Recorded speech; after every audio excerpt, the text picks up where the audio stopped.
নবীজি সাল্লাল্লাহু আলাইহি ওয়াসাল্লামের জীবন সম্পর্কে আমাদের বেশি থেকে বেশি জানা প্রয়োজন। কারণ যে যত বেশি জানব রসুল সম্পর্কে, সে তত বেশি জিন্দিগিতে রসুলের আদর্শগুলো বাস্তবায়ন করতে পারবে। কারণ যদি না জানি তাহলে পালন করতে পারবো না। পালন করতে গেলে, আমল করতে গেলে জানা জরুরি। নবীজি সাল্লাল্লাহু আলাইহি ওয়াসাল্লামের জীবন 3টা অধ্যায়। কয়টা? নবীজির জীবনের 3টা অধ্যায়। একটা হলো মিলাদুন নবী, নবীজির জন্ম।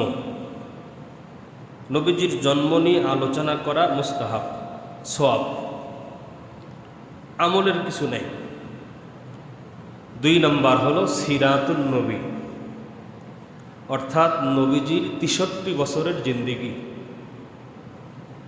যেটা আমাদের জন্য ফরজ। কি ভাই? ফরজ। বলেন কি? ফরজ। নবীজির 63 বছরের জিন্দেগি প্রত্যেক মুসলমানের জন্য ফরজ। 3 নম্বর হলো ওফাতুন নবী, নবীজির মৃত্যু। মৃত্যু নিয়ে আলোচনা করা সবের কাজ। তাহলে আমরা নবীজির জীবনীতে 3টি অধ্যায় পেলাম। 1 নম্বর মিলাদুন নবী, নবীজির জন্ম। 2 নম্বর সিরাতুন নবী, রসুলের গোটা জিন্দেগি। 3 নম্বর ওফাতুন নবী, নবীজির মৃত্যু। এখন মিলাদুন নবী, হ্যাঁ, আপনি মিলাদুন নবী, রসুলের জন্ম সম্পর্কে আলোচনা করেন, ইসলামে কোনো বাধা নেই। যেমন নবীজি সাল্লাল্লাহু আলাইহি সাল্লাম সম্পর্কে তার মা আমিনা বলেন যে আমার সন্তান যখন আমার পেটে এসেছে, আমাদের মায়েদের গর্ভে যখন সন্তান আসে, মাস যত বাড়তে থাকে পেট তত বড় হতে থাকে। আমিনা বলেন যে আমার পেটে আমার সন্তান এসেছে, কিন্তু আমার পেট বড় হয়নি। সুবহানাল্লাহ।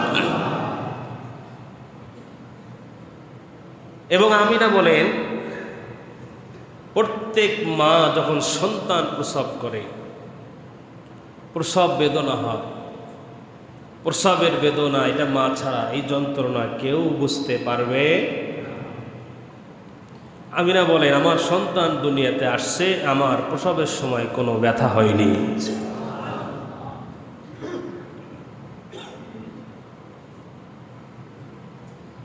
তো রাসূল সাল্লাল্লাহু আলাইহি ওয়াসাল্লাম পৃথিবীতে যখন আগমন করছে, এই যে কিছু বিষয়, আর অনেক বিষয় আছে। যেমন হাদিসে আসছে রাসূল যখন জন্ম নেন, কাবা ঘরের মধ্যে যত মূর্তি ছিল সমস্ত মূর্তিগুলো মাটিতে পড়ে গেছে। সুবহানাল্লাহ। এরকম অনেক অনেক অলৌকিক কিছু ঘটনা, নিদর্শন আল্লাহ তাআলা দেখাচ্ছেন। কেন?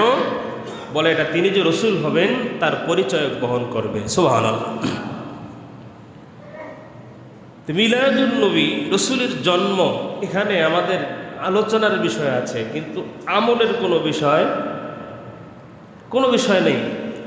কিন্তু অথচ আমরা মিলাদুন নবী এটা আমরা আমল করি। কথা বলেন ঠিক না ঠিক? আগামীকালকে দেখবেন বাংলাদেশে বিভিন্ন টিভি চ্যানেলে দেখাবে, সরকারিভাবে ছুটি ঘোষণা করা আছে, বিশাল বড় বড় মিছিল হবে, বিশাল বড় বড় ডেকে সিন্নি পাক করা হবে, অনেক রাস্তাঘাট আলোকসজ্জা করা হবে। এগুলো ইসলামে জায়েজ নেই। এগুলো মুসলমানদের কাজ নয়। মুসলমানদের কাজ কি? বলে মুসলমানদের কাজ তো সিরাতুন নবী মেনে নেওয়া। এবং কিছু কিছু মিছিলে তারা স্লোগান দেয়, মিলাদুন নবী পালন করো, সিরাতুন নবী লাথি মারো। জোরে বলেন নাউজুবিল্লাহ। আমার কথাগুলো একটু উপলব্ধি করার চেষ্টা করেন, বোঝার চেষ্টা করেন। মিলাদুন নবী এটা একটা রসুলের জীবনের অধ্যায়ের একটা চ্যাপ্টার। নবীজির জন্ম, এটা নবীজির জন্মের সময় যে অলৌকিক ঘটনা ঘটেছে, নবীজির জন্ম কিভাবে হয়েছে, এটাই মিলাদুন নবী। সিরাতুন নবী হলো রসুলের পুরা জিন্দেগি। আপনি যদি একজন মানুষের জীবনী লিখতে যান, তাহলে তার জন্ম তারিখ লেখা লাগবে কিনা? তার বাবার নাম লেখা লাগবে কিনা? অবশ্যই লেখা লাগবে। কোনো সিরাতুন নবী যদি আমরা মানি, সিরাতুন নবীর মধ্যে মিলাদুন নবীও আছে, সিরাতুন নবীর মধ্যে ওফাতুন নবীও আছে, সিরাতুন নবীর মধ্যে রসুলের পুরা জিন্দিগি আছে, ঠিক কিনা বলেন? এই জন্য দেখবেন যারা এগুলো পালন করে বেশিরভাগ মাজার পূজারী ভান্ডারী যারা, এদের নামাজের খবর থাকে না, এদের খবর থাকে শুধু মিলাদ। এরা শুধু স্লোগান দেয় রসুলের প্রতি আমাদের ইশক মহব্বত ভালোবাসা, আমরা রসুলকে অনেক ভালোবাসি। হ্যাঁ, আমরা তো দেখি রসুলকে এত ভালোবাসে, রসুলের মহব্বতে দাঁড়িয়ে রাখতে পারে না, ঠিক না? ঠিক বলেন। যেই নবীজি জীবনে কোনোদিন নামাজ ত্যাগ করেন নাই, সেই নবীজির মহব্বতে 5 ওয়াক্ত নামাজ পড়ে না, আছে না নাই? বিভিন্ন বাবার দরবারে গাড়ি করে করে যাবে, ভান্ডারি বিভিন্ন রকমের গান বাদ্য বাজাইতে বাজাইতে যাবে, অথচ নবীজি সাল্লাল্লাহু আলাইহি সাল্লাম এই গান বাজনার বিরুদ্ধে তার অবস্থান ছিল, ঠিক কিনা বলেন? নবীজি সাল্লাল্লাহু আলাইহি ওয়াসাল্লাম তার গোটা জিন্দেগি যেভাবে পার করেছেন, এটা কি সিরাতুন নবী বলা হয়? আর এই সিরাতুন নবী মেনে নেওয়া প্রত্যেকটা মুসলমানের জন্য ফরজ। সিরাতুন নবী কি? নবীজি বলেন কানা খুলুকুহুল কোরআন, হাদিসের কথা। নবীজি বলেন আমার সিরাত হলো পুরা কোরআন মাজিদ, জোরে বলেন সুবহানাল্লাহ, পুরা কোরআন মাজিদ। আরেকটা কথা বলছেন যে কোরআন মাজিদের পূর্ণ ব্যাখ্যার নাম হলো আমাদের নবী, জোরে বলেন না সুবহানাল্লাহ। কোরআনের পরিপূর্ণ ব্যাখ্যা নাই, কিন্তু কোরআনের পরিপূর্ণ ব্যাখ্যা হলো আমাদের নবী। কিভাবে? আল্লাহ বলছেন যে তোমরা নামাজ কায়েম করো, আকিমুস সালাত আকিমুজ যাকাত, তোমরা যাকাত দাও, হজ করো, তোমরা রোজা রাখো, এগুলো কোরআন আছে না নাই? নামাজ কিভাবে পড়বো এটা কি কোরআনে আছে? যাকাত কিভাবে দেব কোরআনে আছে? হজ কিভাবে করব কোরআনে আছে? বলে না। এজন্য নবীজি বলছেন সল্লু কামা রাআইতুমুনি উসল্লি, এই সাহাবায়ে কেরাম তোমরা নামাজ পড়ো যেভাবে আমি নামাজ পড়ি, আমাকে দেখে দেখে তোমরা এইভাবে নামাজ পড়ো, এইভাবে শিখো। রাসূল বলেন খুযু আন্নি মানাসিকাকুম, সাহাবায়ে কেরাম তোমরা প্রত্যেকটা হজের আমল আমার কাছ থেকে শিখে নাও, এরপরে হজ তোমরা পালন করো। এইভাবে প্রত্যেকটা আমল সম্পর্কে নবীজি সাল্লাল্লাহু আলাইহি ওয়াসাল্লাম সাহাবায়ে কেরামদেরকে বলেছেন যে তোমরা আমার থেকে শিখে নাও, এরপরে তোমরা আমল করো। কোরআনুল কারীমের মধ্যে মানব জীবনের সব কিছু যেমন বর্ণনা করা হয়েছে, ঠিক তেমনিভাবে নবীজির জীবনীতে সব কিছু, অর্থাৎ মানব জীবনের যত একটা মানুষের আদর্শ প্রয়োজন সব কিছু আমাদের নবীজির আদর্শের মধ্যে রয়েছে, সুবহানাল্লাহ। এই জন্যই তো আল্লাহ বলছেন লাকাদ কানা লাকুম ফি রাসূলিল্লাহি উসওয়াতুন হাসানা। হ্যাঁ দুনিয়ার মানুষ, তোমাদের প্রত্যেকের জন্য রসুলের অনুসরণের মধ্যে রয়েছে উত্তম আদর্শ, সুবহানাল্লাহ।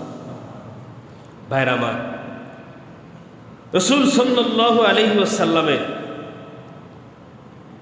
যে মিলাদ, এই মিলাদ নিয়ে যারা সিরাতুন নবী আহলে সুন্নাত ওয়াল জামাত, আমরা যারা আহলে সুন্নাত ওয়াল জামাতের অনুসারী, এই মিলাদ নিয়ে আমাদের কোনো আপত্তি কেন? নবীজির জন্মকে কি অস্বীকার করতে পারবে? নবীজির সিরাতকে কি অস্বীকার করতে পারবে? নবীজির ওফাতকে কি অস্বীকার করতে পারবে? তা আমাদের নবীজি সাল্লাল্লাহু আলাইহি সাল্লামের জন্মদিন পালন করা হয়, হয় কি হয় না? কথা বলেন না কেন? রসুলের জন্মদিন পালন করা বাংলাদেশে হয় কি হয় না? হয়। আগামীকালকেই হবে, বিশাল কেক কেটে রসুলের জন্মদিন পালন করা হবে, জোরে বলেন না নাউজুবিল্লাহ। জন্মদিন, মৃত্যুদিন এগুলো ইসলামে পালন করার কোনো বিধান নেই। এখন যদি প্রশ্ন করা হয় রসুলের জন্ম কত তারিখে, প্রসিদ্ধ তারিখ হলো কয় তারিখ? 12 তারিখ। এখন যদি প্রশ্ন করা হয় রসুলের মৃত্যু কত তারিখে, প্রসিদ্ধ তারিখ কত? বলেন না কত? 12 তারিখ। তো রসুল যেদিন পৃথিবীতে আসলেন, নবীজি ঠিক সেই দিনই পৃথিবী থেকে চলে গেলেন। কিন্তু নবীজির জন্ম তারিখ নিয়ে আরও অনেক মতভেদ আছে, আরও অন্য অন্য তারিখ বর্ণনাও করেছেন অনেক মুফাসসিরে কেরাম, অনেক বড় বড় তাফসীরবিদ যারা, তারা অনেক দিবস বর্ণনা করেছেন। বলে কেন? এর একটা কারণ আছে। কারণ মানুষ যখন জন্ম নেয় তার পরিচিতি বিশ্বব্যাপী লাভ করে না, কিন্তু মানুষ যখন মারা যায় তার কাজের কারণে তার পরিচয় বিশ্বব্যাপী বহন করে। ঠিক না ভাই? ঠিক বলে। আপনি যখন পৃথিবীতে আসছেন, পৃথিবীর কোনো মানুষ জানেন আপনি বিজ্ঞানী হবেন নাকি চোর হবেন, ঠিক কিনা বলেন? কিন্তু মানুষ যখন বড় হয় তার কাজ কর্ম তার সব কিছুর দ্বারা সে পৃথিবীবাসীর কাছে পরিচিতি লাভ করে, যার কারণে সে যখন মারা যায় ওই মারা যাওয়ার তারিখ নিয়ে কোনো মতভেদ থাকে না, কিন্তু মানুষের জন্ম তারিখ নিয়ে মতভেদ। তাহলে রসুলের জন্মদিন নিয়ে মতভেদ আছে, কিন্তু মৃত্যুদিন নিয়ে কোনো মতভেদ। 12 তারিখ যে নবীজি ইন্তেকাল করেছেন এটা নিয়ে কোনো মানুষের কোনো দ্বিমত, বলেন না কোনো দ্বিমত? একটু বুঝেন, কোনো দ্বিমত নেই। এখন যদি আমি প্রশ্ন করি তাহলে রসুলের জন্মদিন ধরে নিলাম 12ই রবিউল আউয়াল, তাহলে রসুলের মৃত্যুদিনও 12ই রবিউল আউয়াল। রসুল পৃথিবীতে এসেছেন, এটা আমাদের জন্য আনন্দ, ঠিক কিনা বলেন? রসুল ঠিক যেমনিভাবে আসছেন আমরা আনন্দিত, তো ঠিক রসুল যেমনিভাবে 12 তারিখ চলে গেছেন আমরা মুমিন হিসেবে দুঃখিত হওয়ার দরকার আছে না নাই? এখন যদি আমি বলি যে আপনি বিবাহ করেছেন 15 বছর, আপনার ঘরে কোনো সন্তান নাই, বিবাহের 12-13 বছর পরে গিয়া 15 বছর পরে গিয়া আল্লাহ আপনাকে ঈদুল আজহার দিনে, কোরবানির ঈদের দিনে একটা সন্তান দিয়েছেন, আপনি খুশি নিতে যান? তাও আবার ছেলে সন্তান। বিবাহের 15 বছর পরে সন্তান হয় না, এরকম ফ্যামিলিতে, এরকম পরিবারে যদি একটা ছেলে সন্তান জন্মগ্রহণ করে মানুষ খুশি হবে না বেজার হবে? শুধু খুশি না, মহা খুশি। এখন 1 বছর 2 বছর এই ছোট্ট বাচ্চাটা বাবাকে একটু বাবা বাবা বলে ডাকে, মাকে মা বলে ডাকে, দাদাকে দাদা বলে ডাকে, নানাকে নানা বলে একটু একটু যখন ডাকে, 3 বছর বয়স 4 বছর বয়সে গিয়া যখন হাঁটা শিখছে, এমন সময় আল্লাহ তাআলা ঠিক ওই কোরবানির ঈদের দিনেই তাকে পৃথিবী থেকে নিয়ে গেছেন। বলেন এখন এই মা বাবা খুশি নেবে যান? বলেন না খুশি নেবে যান? এখন আমি যদি বলি যে কোরবানির দিনে যেই দিন সন্তান জন্মগ্রহণ করেছিল, এই যেই 3 বছর 4 বছর জীবিত ছিল, আমার মন বলে যদি সম্পদশালী হয়ে থাকতো ওই লোক, তাহলে একটার জায়গায় গরু খুশিতে 2টা জব করে মানুষকে খাওয়াতো, ঠিক না বলেন? কিন্তু এখন যদি আমি বলি সন্তান মারা যাওয়ার পরের বছর ঈদের দিন এই মানুষ কি কেক কেটে জন্মদিন পালন করবে, গরু জবাই করে আনন্দ করবে, নাকি হুজুর ডেকে শোক দিবস পালন করে মিলাদ পড়াবে? অবশ্যই সে শোক পালন করবে, খুশি উদযাপন করবে না। সন্তান মারা গেছে ওই দিন যদি কেউ খুশি জন্মদিন পালন করে, মানুষ বলবো তুই তো চরিত্রহীন বাপ, তোর মতো তো কুলাঙ্গার বাপ পৃথিবীতে নাই।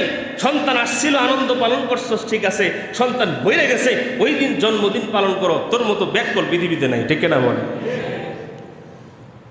রসুলের জন্মদিন আর মৃত্যুদিন মুফাসসিরিনে কেরাম বলেন একই দিন আল্লাহ তাআলা কেন ঘটালেন? বলে রসুলের জন্মদিন, রসুলের মৃত্যুদিন, এই দিবসকে কেন্দ্র করে রসুলকে অনুসরণ মুসলমানরা করবে না। কারণ মুসলমানরা তো রসুলকে অনুসরণ করবে প্রত্যেকটা সেকেন্ড, প্রত্যেকটা মিনিট, প্রত্যেকটা দিন, প্রত্যেকটা সপ্তাহ, প্রত্যেকটা বছর, পুরা জিন্দিগি, ঠিক না বলে? রসুল আমাদের জন্য আদর্শ, প্রত্যেকটা সেকেন্ডের জন্য, প্রত্যেকটা মিনিটের জন্য। কিন্তু আজকে আমরা কি করি? দিন হিসাব করে বছরে একবার ওরা মিছিল করে, বছরে একবার সিন্নি খাইয়া রসুলের ভালোবাসা প্রকাশ করে। বলে না, রসুলের ভালোবাসা তো এর দ্বারা প্রকাশ হবে না। রসুলের ভালোবাসা প্রকাশ হবে তখন রসুলের পুরা 63 বছরের জিন্দিগি আমাদের জীবনে আমরা ফিট করব যখন, ঠিক কিনা বলে? এজন্য ভাই আসুন, মারামারি নয়, বাড়াবাড়ি নয়, বোঝার চেষ্টা করি।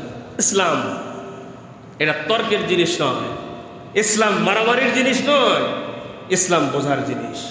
ইসলাম বুঝতে হবে, দিন বুঝতে হবে, কোরআন বুঝতে হবে। আল্লাহ পাক তো বলছেন ওয়ালাকাদ ইয়াসসারনাল কোরআন লিযিকরি ফাহাল মিন মুদ্দাকির। আল্লাহ বলেন কে আছে আমার গোলাম, আমার কোরআন বুঝতে চায়, কে আছে কোরআন শিখতে চায়, যে বুঝতে চায় তার জন্য আমি আল্লাহ বোঝাকে সহজ করে দিয়েছি। বলেন না সুবহানাল্লাহ। নবীজি সাল্লাল্লাহু আলাইহি সাল্লামের সিরাতের মধ্যে অনেক বৈশিষ্ট্য আছে, অনেক বৈশিষ্ট্য। এর মধ্যে একটা বৈশিষ্ট্য হলো মানুষের জীবনে যত আদর্শ প্রয়োজন প্রত্যেকটা নবীজির জীবনীতে এর নমুনা পাওয়া যায়।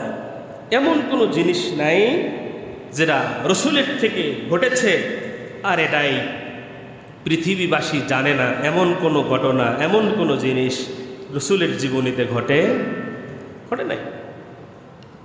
আমরা যদি একজন মনীষীদের জীবনী পড়ি, অনেক মনীষীদের জীবনী আমরা পড়ি না, অনেক মনীষীদের জীবনী লেখা হয়েছে। তো এই মনীষীদের জীবনীতে কিছু কিছু সাইড পাওয়া যায়।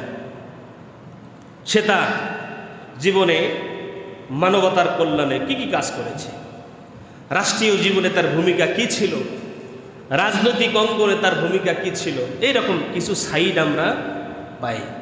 কিন্তু জন্ম থেকে মৃত্যু পর্যন্ত প্রত্যেকটা বিষয়ে কোনো মনীষীদের জীবনী আমরা আজ পর্যন্ত পাই নাই। কিন্তু নবীজি সাল্লাল্লাহু আলাইহি ওয়াসাল্লামের জীবনীতে প্রত্যেকটা জিনিস স্বর্ণ অক্ষরে কিতাবের মধ্যে লেখা আছে। এমন কোনো জিনিস নাই যেটা মুসলমানদের থেকে গোপন। তিনি পারিবারিক জীবনে কেমন ছিলেন, সাংসারিক জীবনে কেমন ছিলেন, স্ত্রীদের সাথে কেমন ছিলেন, অর্থনৈতিক জীবনে কেমন ছিলেন, সামাজিক জীবনে তিনি কেমন ছিলেন, রাষ্ট্রীয় জীবনে তিনি কেমন ছিলেন, এক কথায় সব কিছু এই পৃথিবীবাসীর কাছে সাহাবায়ে কেরাম এটা পৌঁছে দিয়েছেন। বিশেষ করে শুধু এতটুকু বলি যে নবীজি সাল্লাল্লাহু আলাইহি ওয়াসাল্লাম একজন মানুষের দৈনন্দিন জীবনে, পারিবারিক জীবনে স্বামী স্ত্রীর সাথে কিছু গোপন বিষয় থাকে কি থাকে না? থাকে। আয়েশা রাদিয়াল্লাহু তাআলা আনহা মহিলা সাহাবায়ে কেরামদেরকে নিয়ে এই গোপন বিষয়গুলো আলোচনা করতেন। স্ত্রী সহবাস কিভাবে রসুল করেছেন, কিভাবে করতে হয়, এগুলো আলোচনা করতেন। বিধর্মীরা, কাফেরেরা আলোচনা করতেন। দেখছ কত বড় নির্লজ্জ, স্বামী স্ত্রীর গোপন বিষয়গুলো মানুষের মধ্যে বলে বেড়ায়। কিন্তু তারা তো এটা জানে না যে রাসূল সাল্লাল্লাহু আলাইহি সাল্লামকে আল্লাহ পাক এমনভাবে পাঠিয়েছেন, এমনভাবে বানিয়েছেন। তা আমরা যদি এই গোপন বিষয়গুলো না জানি তাহলে আমরা সুন্নত এটা কিভাবে করতে হয়, আমরা আর কুকুর শুকুরের মধ্যে কোনো পার্থক্য থাকবে না, ঠিক না বলেন? এজন্য রাসূল তার জীবনের প্রত্যেকটা কাজ সাহাবায়ে কেরাম তাদের মাঝে পৌঁছে দিয়েছেন। সেখান থেকে ধারাবাহিকভাবে আমাদের পর্যন্ত চলে এসেছে। তো ভাই, ইসলামে এমন কোনো বিধান নাই যেটা আমাদের কাছে পৌঁছে নাই। তা আমরা যদি রসুলের জিন্দিগি, রসুলের সিরাত সম্পর্কে জানি তাহলে আমাদের জিন্দিগি ইনশাআল্লাহ আখিরাতমুখী হবে, ইনশাআল্লাহ আমাদের জীবন জান্নাতমুখী হবে। আমরা রসুলের জীবন সম্পর্কে জানার চেষ্টা করব। আল্লাহ আমাদেরকে তৌফিক দান করেন, বলেন আমিন। ভাইরা আমার, রসুল সাল্লাল্লাহু আলাইহি সাল্লামের আরেকটা বৈশিষ্ট্য হলো নবীজিকে আল্লাহ পাক তার নিজ কুদরতি তত্ত্বাবধানে পরিচালিত করেছেন, বলেন না সুবহানাল্লাহ। আল্লাহ তাআলা বিশেষ নিগরানিতে রসুলকে পৃথিবীতে চালিয়েছেন। এমন কোনো পাপ যেন নবীজির দ্বারা না ঘটে, কোনো গুনাহ যেন নবীজির দ্বারা সংগঠিত না হয়। যেমন দুটা ঘটনা বলি। একবার নবীজি এক বিবাহের অনুষ্ঠানে গেছেন। তো বিবাহের অনুষ্ঠানে নাচ গান এগুলো হয় কি হয় না? তো এখন তো কম হয়, কি বলেন? এখন কম হয় না বেশি হয়? গরিব মানুষের বিয়েতে গুনাহ কম, ধনী মানুষের বিয়েতে গুনাহ বেশি। এটা ঠিক বললেও ঠিক, না বললেও ঠিক। জোরে কোন ঠিক না বে ঠিক? মানুষ যদি গরিব হয় তার বিয়েতে গুনাহ কি হয়? কম হয়। আর সমাজের মানুষ যদি ধনী হয় তার বিয়েতে গুনাহ বেশি হয়। কেমনে? বলে যেই বেটা গরিব সে তো 5 দিন আগে বড় বড় ওই যে বক্স এগুলো 5 দিন আগে ভাড়া করতে পারে না, কারণ টাকা তো দেওয়া লাগবে। কথা ঠিক না বে ঠিক? 5 দিন আগে বাড়ি সাজাইতে পারে না, শিল্পী আনতে পারে না, নাচনেওয়ালি আনতে পারে না, কারণ তার কি নাই? টাকা নাই। কিন্তু যে সম্পদ আছে সে চিন্তা করে বিয়ে তো একবারই করব, তো 5 দিন আগের থেকে যদি এলাকা না কাঁপাই, তো 5 দিন আগের থেকে যদি গান বাজনা না হয়, আমার বিয়ে হবে, এই বিয়েতে যদি কনসার্ট না হয়, আমার বিয়েতে যদি মেয়েরা যদি ছোট ছোট পোশাক পরে না নাচে, ওইটা কি বিয়ে হইল? আছে না নাই? আছে। অথচ দেখেন রাসূল সাল্লাল্লাহু আলাইহি ওয়াসাল্লাম বিয়ের অনুষ্ঠানে গেছেন, কিছুক্ষণ পরে গানের আসর জমবে। আল্লাহ পাক, ওই যে বললাম, নবীজিকে নিজ তত্ত্বাবধানে পরিচালিত করেছেন। গান বাজনা শুরু হওয়ার 5 মিনিট আগেই রসুলকে আল্লাহ তাআলা ঘুম পাড়ায় দিয়েছেন। বলেন না সুবহানাল্লাহ। হাদিসের মধ্যে আসছে যে গান বাজনার আসর যখন শেষ হয়ে গেছে, নবীজি সাল্লাল্লাহু আলাইহি ওয়াসাল্লাম তখন ঘুম থেকে উঠেছেন। জোরে বলেন আল্লাহু আকবার। কারণ আল্লাহ পাক এই গান বাজনার থেকে রসুলকে দূরে রেখেছেন। কেন? বলে রসুল সাল্লাল্লাহু আলাইহি ওয়াসাল্লাম তো এই গান বাজনার বিরুদ্ধে তার অবস্থান ছিল। এখন যদি রসুল নবুয়ত পাওয়ার পরে গান বাজনার বিরুদ্ধে বয়ান করে, তো মানুষ বলল, মিয়া ছোটবেলায় তুমি আমগুলোকে বিয়ের অনুষ্ঠানে গান শুনছ। কথা বলেন ঠিক কিনা?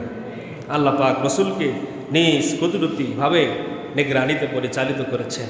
আর একবার দেখেন, আমরা সবাই জানি বাইতুল্লাহ যখন নির্মাণ করা হয়, বাইতুল্লাহ নির্মাণ যখন করেন কাফেরেরা, তখন নবীজির বয়স ছিল 25 বছর। কত বছর? 25 বছর।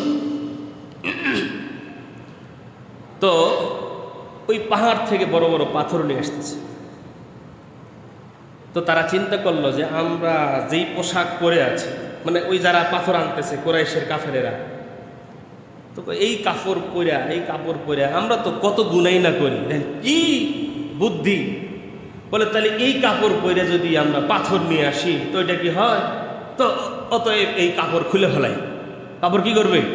খুলে ফেলবে। তো কাপড় খুলে সব ল্যাংটা হয়েছে। কাপড় খুলে গিয়েছে, উলঙ্গ হয়ে গেছে। উলঙ্গ হয়ে এখন এই পাথর নিয়ে আসতেছে। এখন নবীজিকে সবাই ধরছে, মেয়ে তুমি কাপড় খোলো। নবীজি এখন তো সামাজিক কারণে লজ্জায় পড়ে গেছেন, সবাই কাপড় খুলছে, এখন আমি যদি না খুলি কেমন হয়? রসুলের বয়স 25 বছর। এখন কাপড় খুলবেন কি খুলবেন না এই চিন্তা করতে রসুল সাল্লাল্লাহু আলাইহি ওয়াসাল্লামকে আল্লাহ তাআলা বেহুশ করে দিয়েছেন। বলে এমনভাবে বেহুশ হয়েছে, নবীজি সাল্লাল্লাহু আলাইহি ওয়াসাল্লাম এত সময় পর্যন্ত বেহুশ ছিলেন ততক্ষণ পর্যন্ত কাবা ঘরের কাজ সম্পূর্ণ না হয়। জোরে কন্যা সুবহানাল্লাহ। ভাইরা আমার, রাসূল সাল্লাল্লাহু আলাইহি ওয়াসাল্লাম তার জীবনে এমনভাবে চলছেন, আল্লাহ এমনভাবে চালিয়েছেন, তার দ্বারা একটা কোনো ভুল ত্রুটি আল্লাহ ঘটান নাই।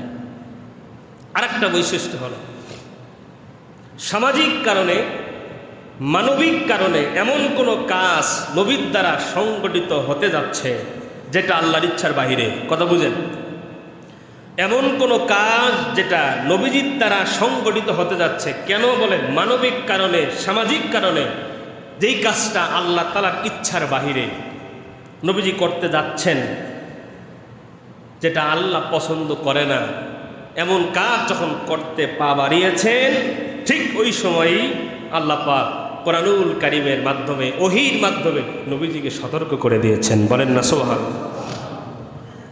আমরা সবাই জানি কাফেরদের, মুনাফিকের এক বড় নেতা ছিল আব্দুল্লাহ ইবনে উবাই ইবনে সালুল। অনেক বড় মুনাফিক ছিল।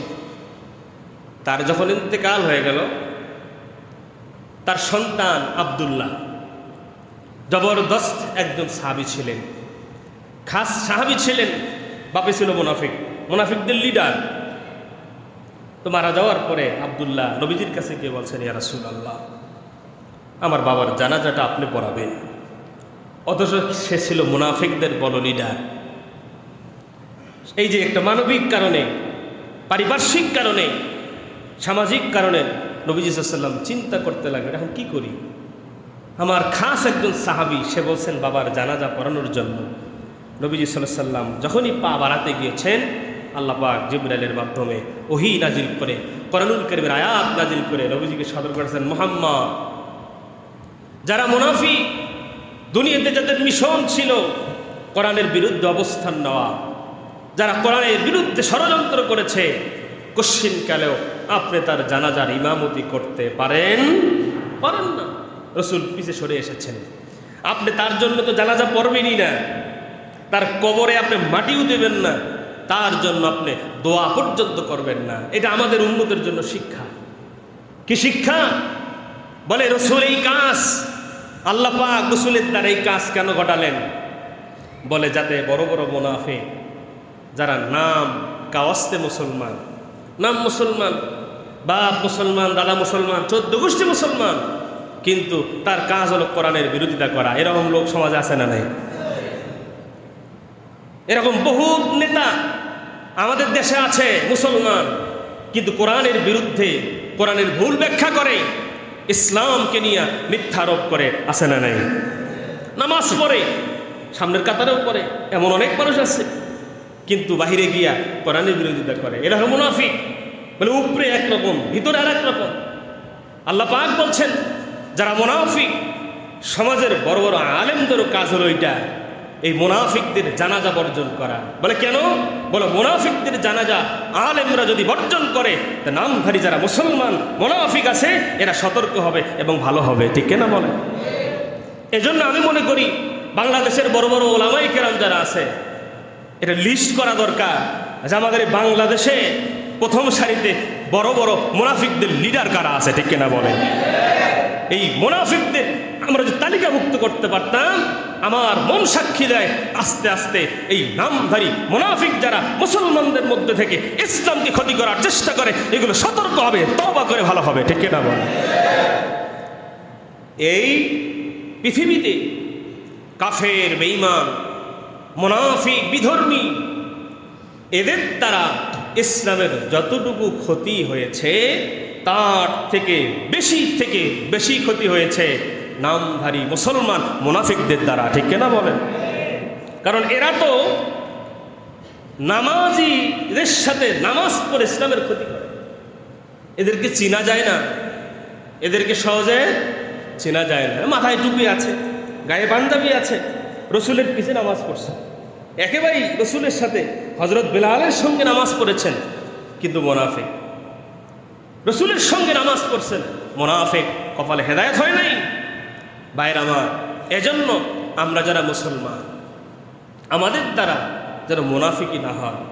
আমি উপরে একরকম থাকবো, ভিতরে আর এক রকম থাকবো, এটা তো মুমিনদের কাজ নয়। মুমিনরা তো পরিষ্কার, মুমিনরা তো পরিচ্ছন্ন, তাদের কলব এবং বাহির সব এক থাকবে।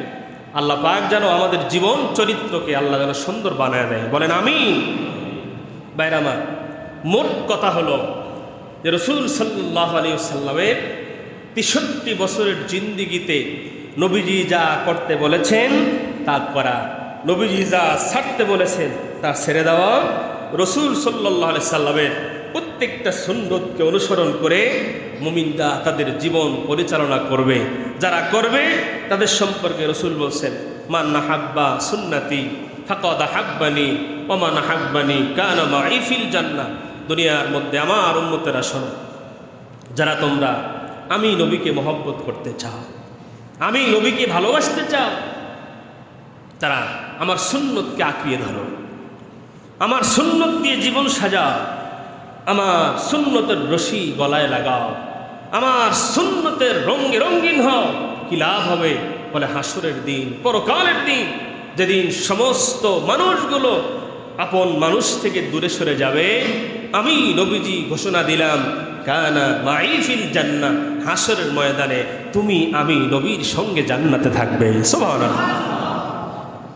রাসূল বলছেন, আল্লাহ এই কথা কোরআনে বলছেন, কুল, হে নবী আপনি বলুন, ইন কুনতুম তুহিব্বুনাল্লাহ ফাত্তাবিউনি ইউহিব্বুকুমুল্লাহ। হে নবী আপনি দুনিয়ার মানুষদেরকে জানিয়ে দেন। কি জানিয়ে দেব? বলে যারা আমি আল্লাহর ভালোবাসা পেতে চায়, যারা আমি আল্লাহর ভালোবাসা পেতে চায়, যারা আমি আল্লাহকে ভালোবাসতে চায়, তাদেরকে বলুন তারা যেন আপনাকে অনুসরণ করে, তারা যেন আপনাকে ফলো করে, আপনার জীবন চরিত্রে যেন নিজের চরিত্র গঠন করে, আপনার আদর্শে যেন সে আদর্শবান হয়। বলে কি হবে? আল্লাহ পাক বলেন, সে তো আমার আল্লাহকে ভালোবাসতে চায়, আমি আল্লাহকে তার ভালোবাসা লাগবে না, যারা আপনাকে অনুসরণ করবে ইউহিব্বুকুমুল্লাহ, আমি আল্লাহ খুঁজে খুঁজে ওই বান্দাদেরকে মহব্বত করব, ভালোবাসবো। সুবহানাল্লাহ। শুধু তাই নয়, বলো ওয়া ইয়াগফির লাকুম যুনুবাকুম, আমি আল্লাহ পাক ওই সমস্ত বান্দাদের জিন্দিগির গুনাহগুলোকে মাফ করে দেবে। সুবহানাল্লাহ। এজন্য ভাই আসুন আমরা আমাদের জীবন রসুলের সুন্নাত দ্বারা সাজানোর চেষ্টা করি। আমরা সমস্ত কুসংস্কার, বেদাত, এই রবিউল আউয়াল মাসকে কেন্দ্র করে তাজিয়া মিছিল করা, বিভিন্ন রকমের হালুয়া রুটি খাওয়া, এই সমস্ত কাজ থেকে আমরা নিজেদেরকে পরহেজ রাখব। আমল অনেকেই বলতে পারেন, হুজুর তাহলে আমাদের আমল কি কিছুই নেই? রসুল সাল্লাল্লাহু আলাইহি সাল্লাম তার জন্মবার সোমবার যেদিন হতো, এই সোমবার বৃহস্পতিবার সাপ্তাহিক রোজা রাখতেন। আপনি এত মহব্বত রসুলকে করেন, সোমবার বৃহস্পতিবার দুটো করে রোজা রাখেন। আপনি রসুলকে এত মহব্বত করেন, মাসের 13, 14, 15 তারিখ আরবি মাসের নবীজি রোজা রাখতেন, আপনি রোজা রাখেন। রসুল সাল্লাল্লাহু আলাইহি সাল্লাম 5 ওয়াক্ত নামাজের গুরুত্ব দিতেন, আপনি গুরুত্ব দিয়ে 5 ওয়াক্ত নামাজ পড়েন।